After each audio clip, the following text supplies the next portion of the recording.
자, 종업원 사월분 급여를 당점 당자 예금에서 종업원들의 예금 계좌로 이체하여 지급하다. 자, 그럼 그냥 당자 예금에서 지금 뭐 이체 급여를 이체한 건데, 자, 지금 이 급여에서는 먼저 부서를 보면 생산부 직원의 급여가 있죠. 이거는 임금이라고 쓸 거고, 관리부 직원의 급여는 급여라고 우리가 쓸 거고, 그리고 여기에 있는 소득세부터 고용보험료 전부 다 합계는 예수금이라고 쓸 거고, 그럼 우리 차감 지급액 여기 합계 있으니까 이 금액은 우리가 당좌 예금에서 이체했다 이렇게 써주면 분계가 완성이 되겠죠. 그죠? 자, 그럼 우리 이거 가지고 이제 분계를 쓰면, 아이고.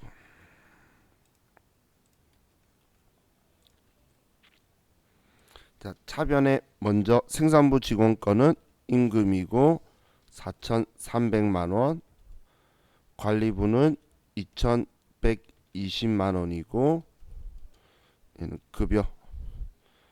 자, 대변에 먼저 차감 지급액부터 쓸까요? 그럼 당좌 예금에서 돈이 5,772만 8,350원이 나가고, 자, 그리고 나머지 거를 다 합치면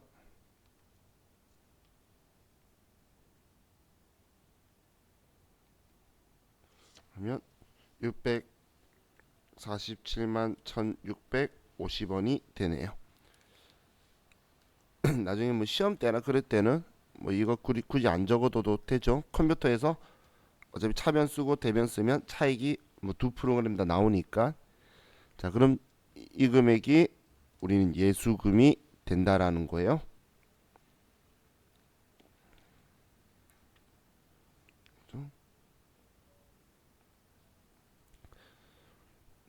자, 다음. 자, 5월 2일 날, 아이고, 영업부 사원 김수연의 출장으로 출장 여비를 어림잡아 100만 원 현금으로 지급하다. 거래처 등록은 생략하며 거래처명만 입력할 것. 자, 원래 그 가지급금의 거래처를 제가 한번 쓰는 걸로 기억하라 그랬는데, 세무사의 시험에서 이런 형태의 가지급금은 거래처를 잘 안 줘요. 그렇기 때문에 얘도 거래처 등록을 안 해두니까 그냥 인지하기 옆에 적어만 두지 코드번호 없다 그 이야기예요. 그래서 시험 때는 안 써도 문제가 없는데, 정확하게 거래처가 김수현이 있어서 써도 정답인 거예요. 이거는 시험 때는. 자, 그럼 어림잡아서 지급한 돈은 우리 가지급금이다라고 처리할 거죠. 현금으로 100만 원 지급했네요. 자, 그럼 대변에 현금으로 100만 원을 지급하고 차변에 가지급금이다. 옆에 글자만 김수현이다라고 이따 그냥 써줄게요.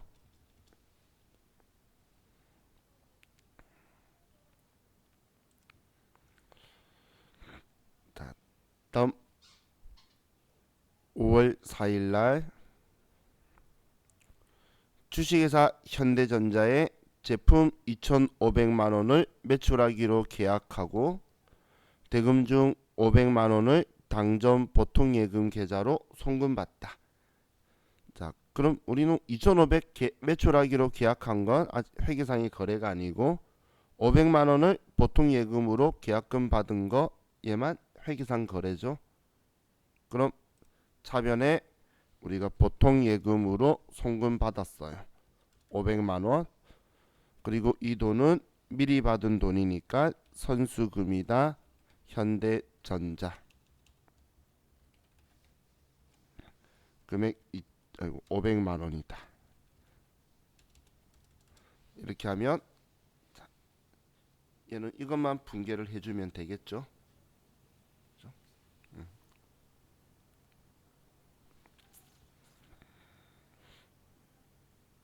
자, 다음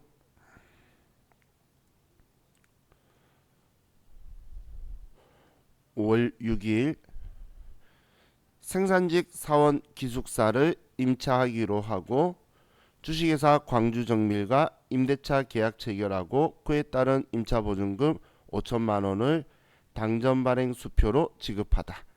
임대차 계약 기간은 2020년 5월 6일부터 22년 5월 5일이며 임차료는 매월 6일 지급하기로 하였다. 자, 이번에는 보증금 5천만 원을 수표로 지급한 거가 지금 이 문제의 거래죠. 자, 그럼 우리는 수표 발행해서 5천만 원 보증금을 줬어요.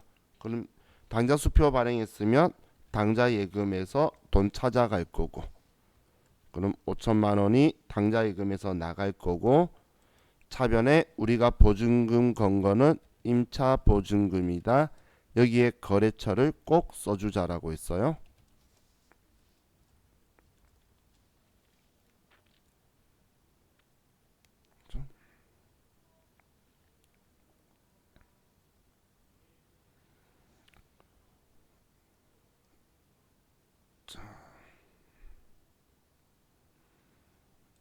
다음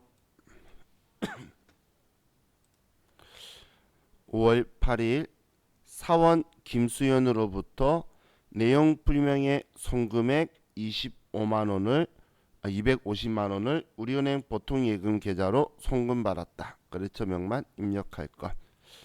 자, 지금 내용 불명의 돈이 들어왔네요.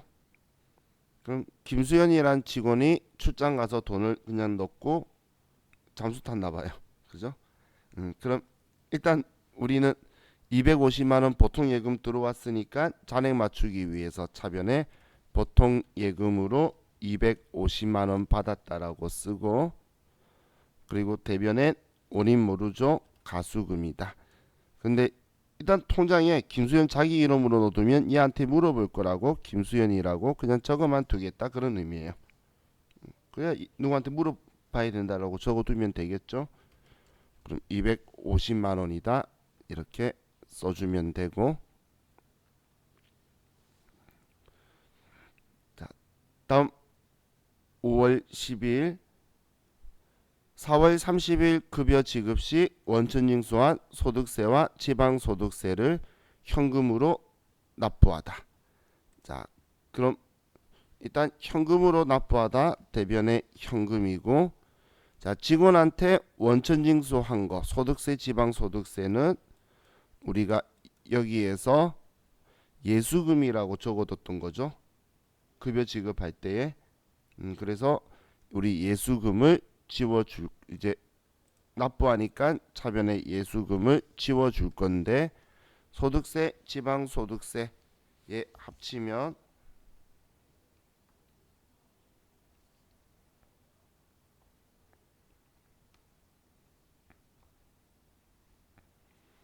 자, 금액이 140만 8,650원이네요.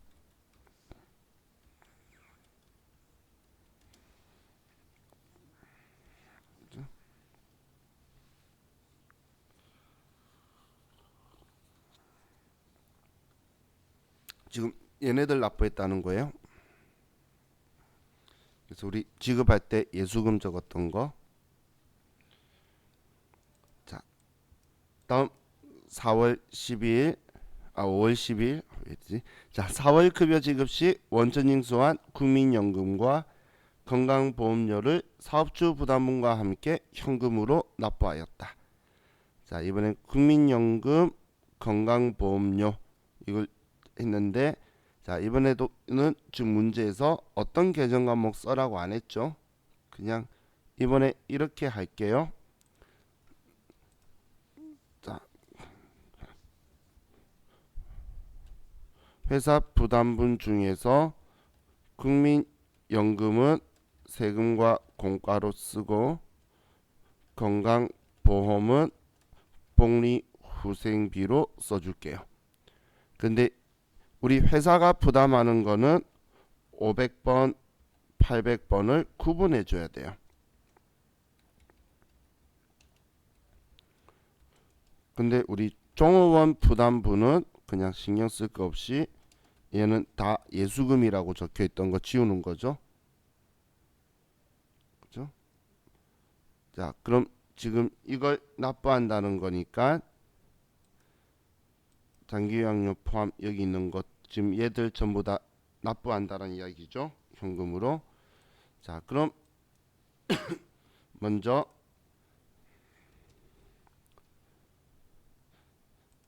대변에는 현금으로 납부를 하고 차변에 종업원 부담부는 예수금 얘 둘이 합치면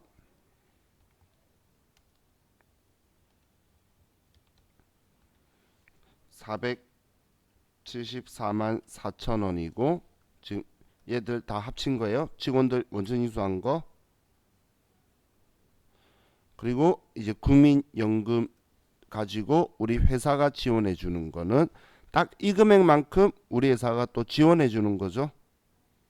지금 절반 원천징수한 거고 똑같이 이 금액만큼 회사가 또 같이 내어주는 거예요. 그러면 우리는 먼저 국민연금 세금과 공과에서 먼저 생산부 거 500번대 세금과 공과 사무직 800번대를 보면 205만원과 98만원을 회사가 지원해 주는 거고 국민연금 이야기고 다음 건강보험 장기요양보험료 복리후생비라고 해서 생산직 거 복리후생비 사무직 거 자, 이렇게 해서 보면 얘는 112만 5천원이고 58만 9천원이고 그리고 얘네들 다 합치면 뭐 이 금액의 2배겠지. 948만 8천원이죠.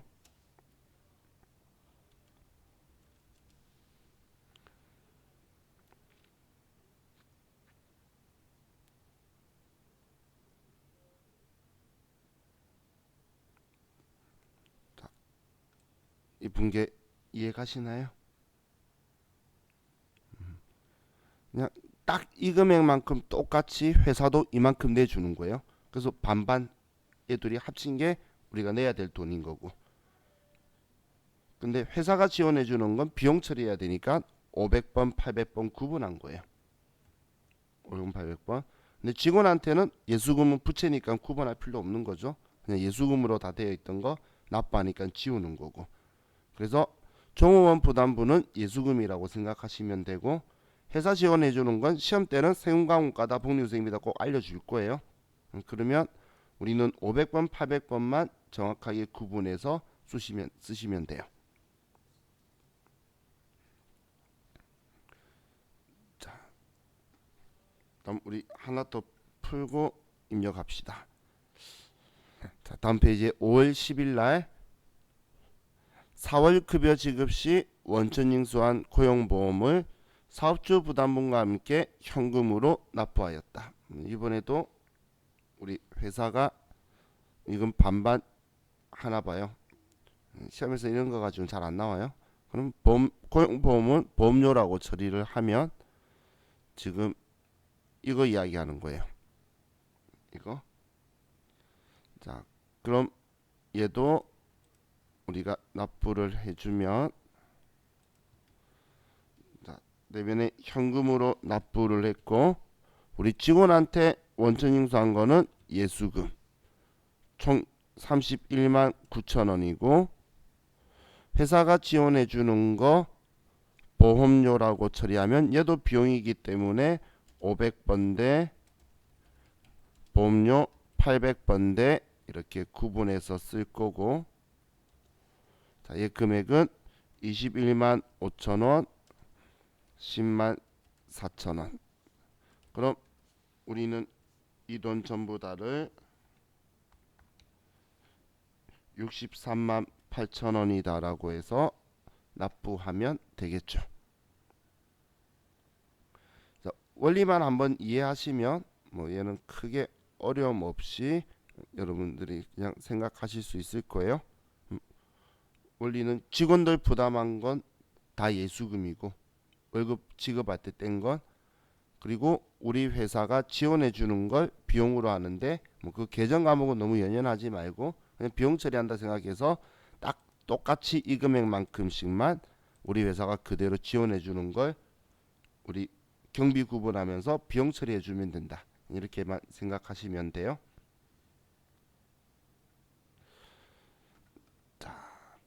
그럼 우리 여기까지 지금 분개한 걸 컴퓨터에 입력하도록 합시다. 여기까지 한 걸.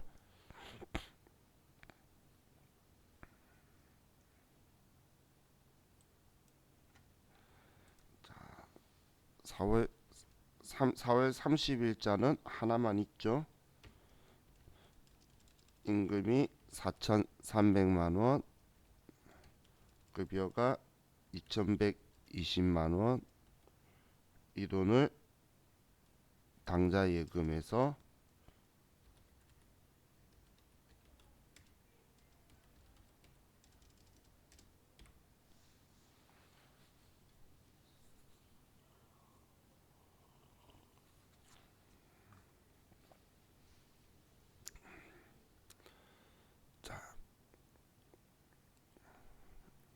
이렇게 하고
자, 여기 5월 쓰기 한 거는 위에 보시면 변경 적혀 있는 버튼 있죠.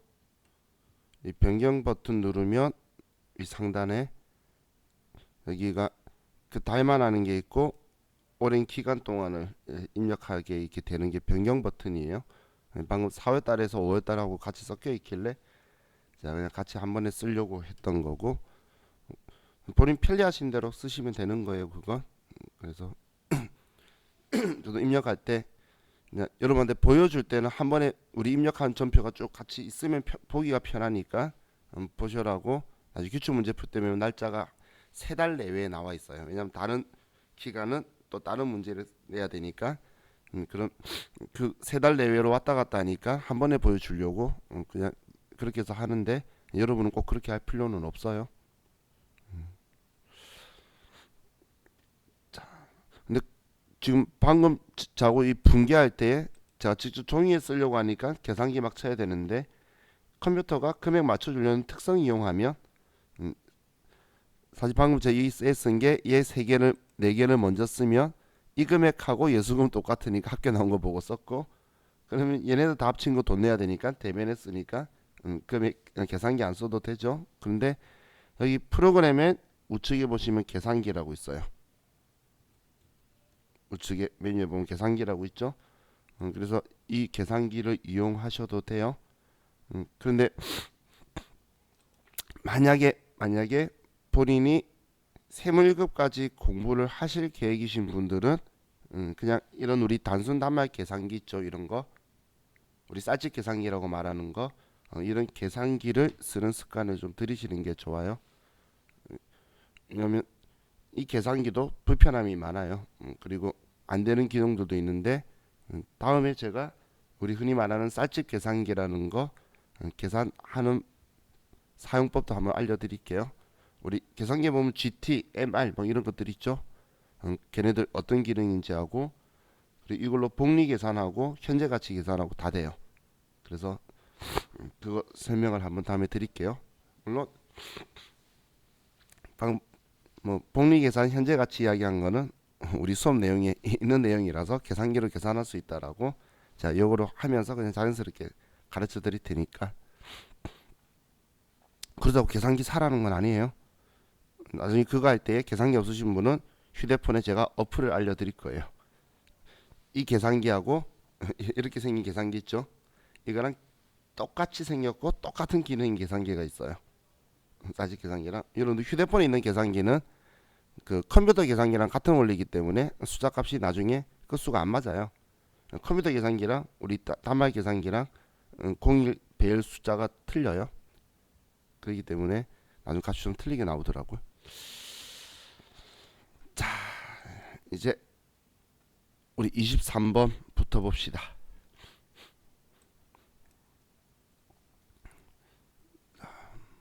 (5월 10일) 11일 주식회사 태창산업으로부터 원재료 매입에 대한 계약금 300만원을 당정 국민은행 당좌수표를 발행하여 지급하다.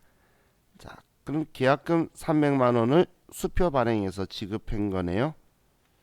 자, 그러면 일단 우리는 수표 발행했으니까 당좌예금에서 돈 찾아갈 거고, 그리고 차변에 우리는 계약금 준 거죠. 미리 준 돈이다. 먼저선 출급자 선급금이고 태창산업이다라고 써주고,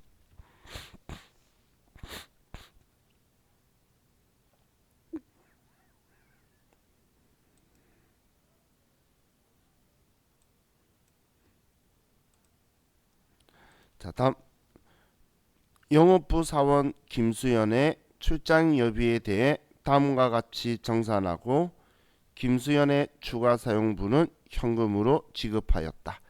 5월 2일 조회하여 처리할 것. 자, 그럼 우리는 지금 앞에 입력했으니까 100만원이라는 걸 아는데, 시험에서 이렇게 말하면서 날짜 5월 2일에 지급했다라는 말이 있죠. 그러면 그냥 날짜를 5월 2일이라고 치면 이렇게 보여요. 차변에 가지금 썼던 게. 그러면 이거 정산하는 거니까 차변의 가지급금을 대변의 가지급금 100만 원이다라고 지워주면 되겠죠.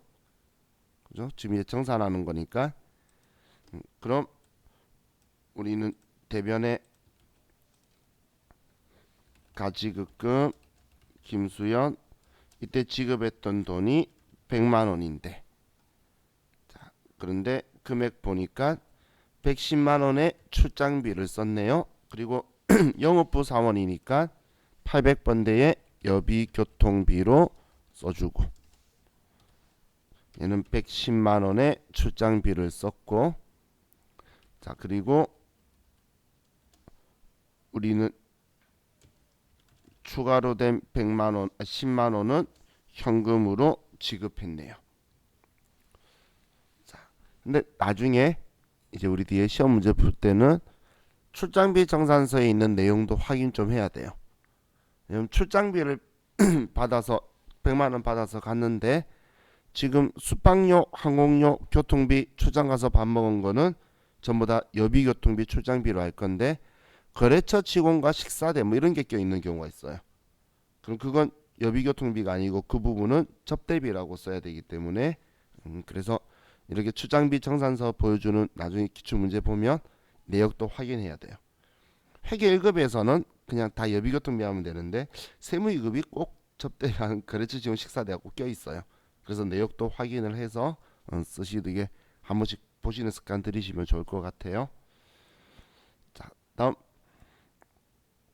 5월 13일 이사회 결의에 의하여 증자를 결정하고 천주를 한 주당 5,500원에 발행하고 납입금은 주식 발행 비용 25만 원을 차감한 잔액은 국민은행 당좌예금 계좌에 예입하다. 자, 이번에는 우리가 주식을 발행하는 거죠. 주식 발행하게 되면 우리는 대변의 자본금 그리고 무조건 액면가 주식수 곱하기 액면가. 그럼 천주 액면가 5,000원이면 500만 원만큼의 자본금이 증가하는 거죠. 그래서 500만 원이다라고 쓸 거고, 자, 그리고 차변에 돈을 받을 건데, 자, 우리는 주당 5,500원에 발행했으면 550만 원에 발행을 한 거죠. 그럼 550만 원에 발행했는데 우리는 주식 발행 비용 25만 원을 빼고 받았어요. 이 주식 발행 비용은 주식 발행하면서 손해본 돈이기 때문에 그냥 뺀 돈만큼만 이익이다라고 하면 되겠죠. 그래서 차변에 당좌예금 계좌에 들어왔으니까 당좌예금에 525만 원만 들어왔다는 거예요. 그럼 차이 나는 이 25만 원. 자, 원래 원칙적으로는 주식 할인 발행 차금이 있는지 확인해야 되는데 지금은 아직 증자에 대한 다른 내용들이 없었기 때문에 그냥 우리 주식 발행 초과금이다라고 써줄게요. 주식 발행하면서 액면가를 초과해서 받는 돈은 우리는 주식 발행 초과금이라는 계정 과목을 쓰면 되죠.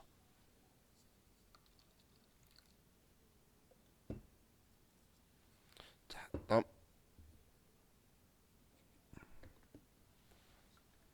5월 15일 주식회사 광주정밀의 원재료 매입에 대한 외상 매입금 600만 원을 지급하면서 당초의 약정대로 2%를 할인받고 잔액은 3개월 만기 약속 어음을 발행하여 지급하였다. 부가가치세는 무시할 것. 자, 그럼 우리는 외상 매입금 600만 원을 지금 상환하는 거예요. 갚는데 약정에 의해서 깎아주는 걸 우리는 매입 할인이다라고 하죠. 그럼 매입 할인은 차감 계정이기 때문에 짝지를 봐야 되는데 그래서 제가 원재료다 상품이다 꼭 적어줄 거라 그랬어요. 그럼 원재료 매입에 대한 우리 할인이네요. 자, 그리고 대금 나머지 2%면 12만 원 빼고 나머지 588만 원은 3개월 만기 어음 발행했어요. 그럼 일반적인 상거래냐 봐야 되는데 외상 매입금은 일반적인 상거래 연속이니까 지급어음이다라고 써주면 되겠죠. 자, 그럼 이제 외상 매입금을 상환하는 거니까 부채를 지우기 위해서 차변에 외상 매입금 광주 정밀이다. 금액 600만 원.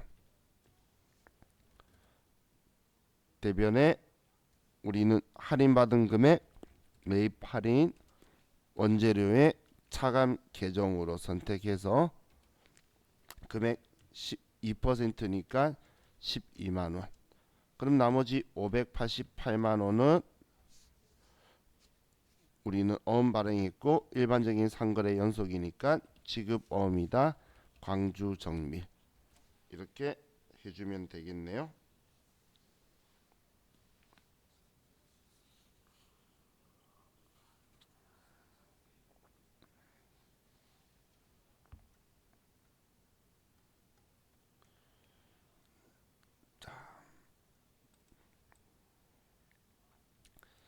다음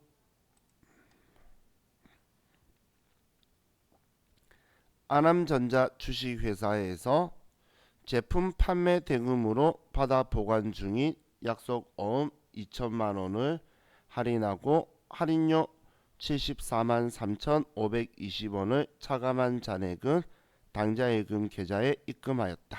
매각 거래로 처리할 것. 자, 이번에는 할인이긴 한데 어음의 할인이죠. 제품 판매 대금으로 받아 보관 중인 어음을 지금 우리 할인한 거예요. 그럼 매각 거래라는 건 판 거죠. 그럼 어음을 팔면 대변에 받을 어음 2천만 원 지워야 될 거고 차변에 돈 받을 건데 이 할인료 빼고 받았어요. 그럼 이 할인료를 우리는 매출 채권 처분 손실이라고 할 거죠. 그죠? 우리 받을 어음이 대변에 오는 경우 추심하면 추심 수수료는 수수료 비용, 할인하면 매각거래에서 할인료는 매출 채권 처분 손실. 우리가 전에 다 공부했던 게 이 분개들 하려고 공부를 했던 것들이에요. 자, 그럼 우리 대변에 받을 어음 아남전자 거 제품 매출 받아 보관 중인 어음이니까 2천만 원을 지워주고 우리는 이 어음의 할인료를 매출 채권 처분 손실이라는 계정 과목으로 74만 3,520원. 그럼 나머지 1,925만 6,480원이 우리는 당좌 예금으로 입금되게 되겠네요.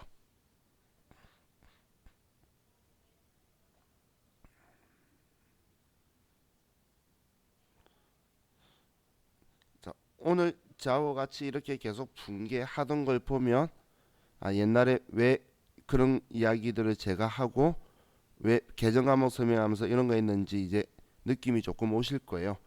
그럼 이 분개 문제를 보면서 그 생각이 안 떠올랐을 때 이제 그 위치를 다시 가서 한번 보시면 그 내용이 이것 때문에 이건 이렇게 하라 저렇게 하라 했구나라고 아마 이제 왜 그런 말 했는지를 아니까 보시면 좀 더 이해가 잘 가실 거예요. 자, 그럼 우리 이제 여기까지만 또 컴퓨터에 입력을 합시다.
우리가 입력하실 때 이 매입 할인은 원재료 짝지를 꼭 선택을 해야 되죠. 그죠? 그래서 자기 짝지를 꼭 해야 되는 거. 근데 우스갯소리로 짝지다 뭐다 이런 생각이 안 들고 모르겠으면 두 번째 거 쓰라고 많이 이야기를 해요. 일반적으로 같은 게 있으면 두 번째 거가 답일 확률은 우리 시험에서는 한 99%예요. 그렇기 때문에 급하게 엔터를 빠바박 치면 위험한 상황이 발생할 수가 있겠죠.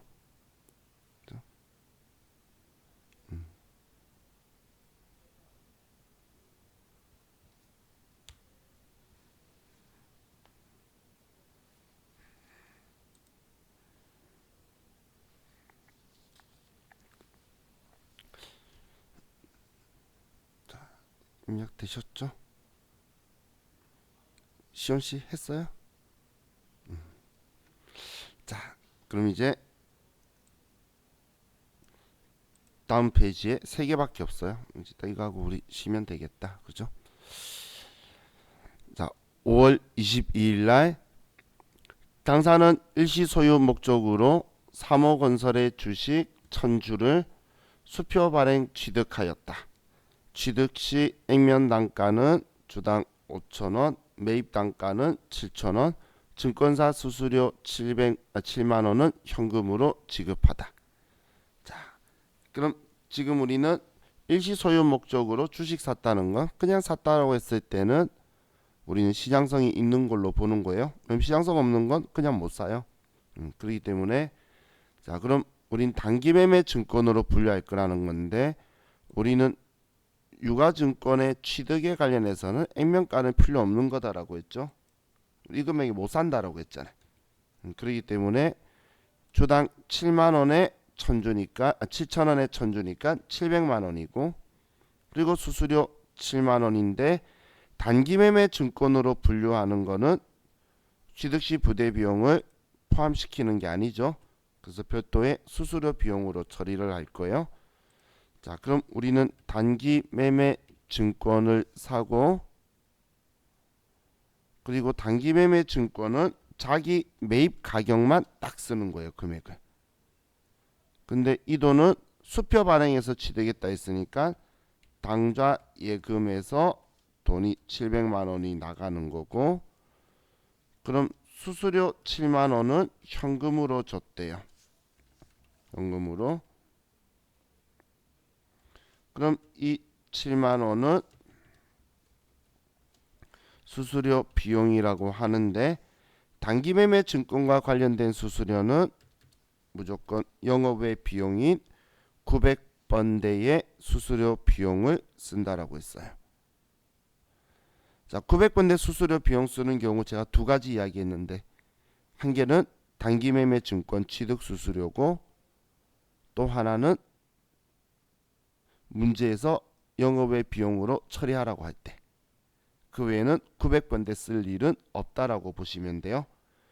그럼 문제에서 쓰라고 하는 게 이런 경우예요. 자, 5월 25일 날 보면 3년 상환 조건으로 1억 원을 농협으로부터 차입하고 소유하고 있던 부동산 1억 5천만 원을 담보로 제공하고 담보 설정 수수료 300만 원을 차감한 잔액은 당좌 예입하였다. 담보 설정 수수료는 수수료 비용으로 하되 분류는 영업외 비용으로 처리할 것. 이렇게 말할 때 900번대. 그 외에는 단기 매매 증권 취득 수수료만 900번대인 거예요. 이거 아닌 이상은. 자, 그럼 지금 일단 문제를 보면 우리는 1억 원을 3년 상환 조건으로 차입했죠. 그럼 3년 상환이니까 장기 차입금이네요. 그럼 장기 차입금이고 소유하고 있던 부동산 1억 5천만 원을 담보로 제공하고 담보의 제공은 회계상의 거래가 아니죠. 돈 주고받은 것도 없고 소유권 넘어간 것도 없고 그렇기 때문에 장부에 쓸 일은 없고 그럼 1억 원 빌렸으면 1억 원이 들어와야 되는데 우리 나중에 1억 원 갚아야 되니까 그런데 300만 원 빼고 들어왔고 얘는 담보 설정 수수료였대요. 그래서 차변에 우리는 9,700만 들어왔고 300만 원은 수수료 비용으로 처리하라는 거죠. 자, 그럼 분개를 해보면 자, 우리는 차변에 돈이 당좌 예입했다라고 적혀 있으니까 당좌 예금으로 돈 들어오고, 근데 얘는 지금 수수료 빼고 9,700만 원만 들어온 건데 우리가 빌린 장기 차입금은 농협으로부터 빌린 것 1억 원이라는 거예요. 그럼 차이나는 이 300만 원을 수수료 비용으로 할 건데 얘는 900번대의 수수료 비용으로 처리하라는 거예요.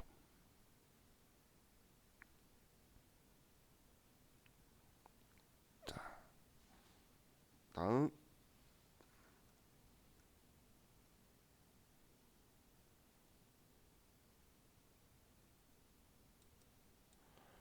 5월 31일 날 아남전자 주식회사에 대한 받으러온 550만 원이 만기되어 추심 의뢰하고 추심 수수료 10만 원을 차감한 나머지 보통 예금으로 입금되다. 그럼 우리는 지금 어음의 만기 추심이 되어서 받으러온 550 지울 건데 추심 수수료 10만 원 빼고 540만 원만 보통 예금으로 들어왔다는 거예요. 그럼 그 차이 나는 10만 원은 얘도 수수료 비용인데 이건 관리비인 800번대의 수수료 비용으로 처리해야 되겠죠. 자, 그럼 대변에 받을 어음 아남전자 거를 지워주고, 그리고 차변에 우리는 보통 예금으로 540만 원이 들어오고 차이나는 이 10만 원을 우리는 수수료 비용이라고 하고 얘는 800번대라는 거예요.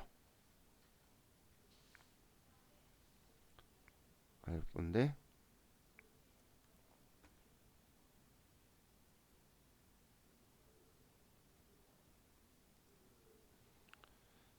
자, 그럼 우리 지금 이 세 개를 입력을 할 건데, 근데 지금 우리 컴퓨터가 백데이터를 좀 잘못해서 900번대 수수료 비용이 두 개일 거예요. 그럼 아무거나 쓰시면 돼요. 시험 때는 하나만 들어가 있을 거예요. 근데 백데이터 두 개 만들어 뒀는데 자기 나름 이거 상황 따라서 쓴다라고 적용 적혀있는데 그런 신경 안 써도 돼요. 그래서 아무거나 쓰세요. 900번대 수수료 비용은. 자, 그럼 우리 입력하면 5월 22일 날 차변에 단기매매 증권 700만 원, 차변에 수수료 비용이 두 개 있는데 아무거나 써라 그랬어요.